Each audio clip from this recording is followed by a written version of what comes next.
Hey, Tom Mitchell, the 1 Minute Dog Trainer here today. So we're answering another question that came up on TikTok. It was a really interesting question, right? The question is, I have two dogs, right? And one of them guards their food and then tries to push the other dog away to get their food.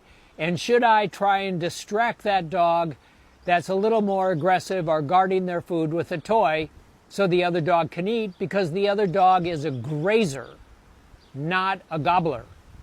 Now, when you have a gobbler and a grazer and you're trying to feed them at the same time, that could be a problem. Yeah. So here's what I'm recommending. First of all, don't feed them in the same place, right? If you're feeding them side by side, well, you're setting yourself up for a problem. Feed the gobbler away from the grazer, right? And teach the grazer that it can eat its food and that it's not always going to be there when you want to come back and get it.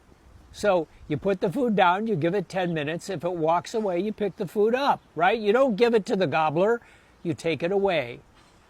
Then if you're feeding them twice a day, you separate them, put them in different areas. If you look at our 1 minute dog training techniques, we incorporate the T-touch and we incorporate speaking in full sentences.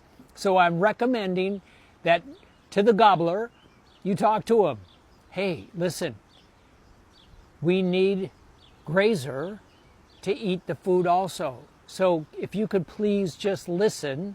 We're going to feed you over here, and you move them over there, and you sit them down, and you use the sit, stay, and come techniques that we teach on the 1minutedog.com website.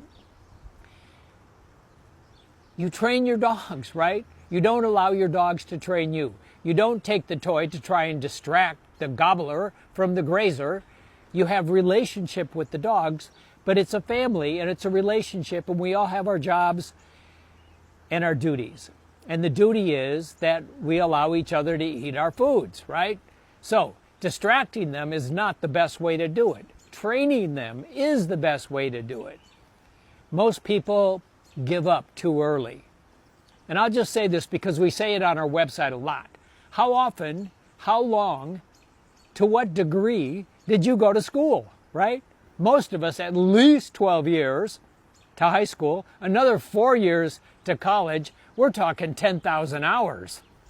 And we take our dog to a 6-week Humane Society class, or maybe give them to somebody else to train for a week or two, and we expect them to have perfect manners. 1 minute sessions, 3, 4 times, 5 times a day, 5 minutes a day, 1 minute sessions. End of the month, you've done 150 training sessions, you're developing rapport. I hope this is helpful. Visit us at 1minutedog.com. We have a lot of free videos, a lot of free handouts. This is Tom Mitchell, the 1 Minute Dog Trainer, and I am so excited to answer your questions. So just drop us a note, and we'll be back.